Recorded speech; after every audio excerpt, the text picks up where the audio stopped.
सदियों से संतों और महात्माओं की कहानियां हमें सत्य, करुणा और धर्म का मार्ग दिखाती आई हैं। आज हम आपको एक ऐसे महान संत की कहानी सुनाने जा रहे हैं जिनकी सादगी, तपस्या और प्रेम से भरी शिक्षाएं आज भी लोगों को राह दिखा रही हैं। ये कहानी है संत महात्मा श्री गुरु देवानंद जी की। हाय गाइस, मेरा नाम है शिखा और आपके लिए लेकर आई हूँ एक छोटी सी कहानी। संत गुरु देवानंद जी का जन्म एक छोटे से गाँव में हुआ था। उनका बचपन साधारण था, लेकिन वे बचपन से ही बहुत बुद्धिमान और दयालु थे।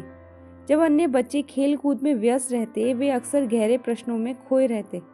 एक दिन उन्होंने अपने पिताजी से प्रश्न किया, पिताजी, क्या यह संसार हमेशा ऐसे ही रहेगा? क्या दुखों का कोई अंत नहीं है? पिताजी मुस्कुराते हुए बोले, बेटा, जो सत्य को जान लेता है उसे कोई दुख नहीं सताता। ये शब्द छोटे देवानंद जी के मन में बस गए। वे दिन रात सत्य की खोज में लगे रहते। जब वे 18 वर्ष के हुए तो उन्होंने सांसारिक मोह माया को त्याग कर जंगल की ओर प्रस्थान किया। वहां वे महान संतों के सानिध्य में रहे और कठोर तपस्या की। वर्षों तक गहन अध्ययन और साधना के बाद उन्हें आत्मज्ञान प्राप्त हुआ। देवानंद जी कहते हैं, सत्य बाहर नहीं, भीतर है। जो भीतर के अंधकार को मिटा ले वही मुक्त है। अपने आत्मज्ञान के बाद संत गुरु देवानंद जी गांव लौटे।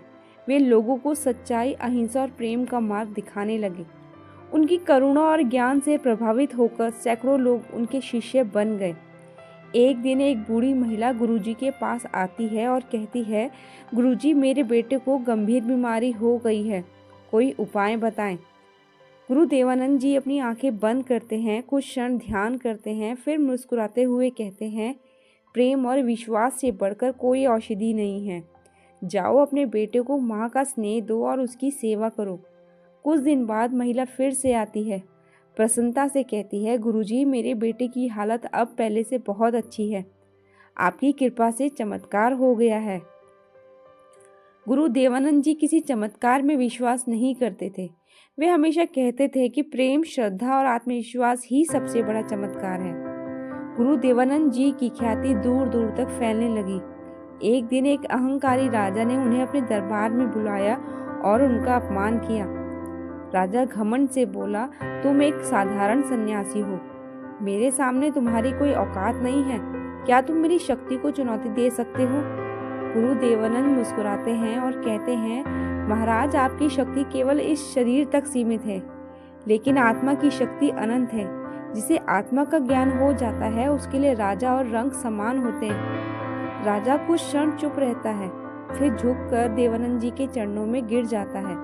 राजा आंखों में आंसू लिए कहता है, मुझे क्षमा करें गुरुजी, आज आपने मेरा घमंड तोड़ दिया।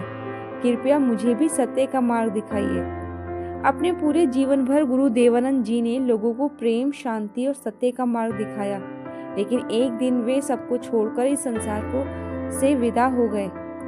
सत्य सदा अमर रहता है। जो प्रेम करता है वही ईश्वर को पा लेता है। अपने हृदय में प्रेम और करुणा रखो और सच्ची सेवा करो। आज भी उनके विचार हमारे बीच जीवित हैं। वे हमें सिखाते हैं कि सच्ची भक्ति केवल मंदिर में नहीं, बल्कि हर जीव में ईश्वर को देखने में है। अगर आपको यह कहानी प्रेरणादायक लगी तो इसे लाइक करें, शेयर करें और हमारे चैनल को सब्सक्राइब करें। हम आगे भी ऐसी ही प्रेरणादायक कहानियाँ लाते रहेंगे। मिलते हैं मेरी नेक्स्ट मोटिवेशनल वीडियो में। वीडियो देखने के लिए धन्यवाद।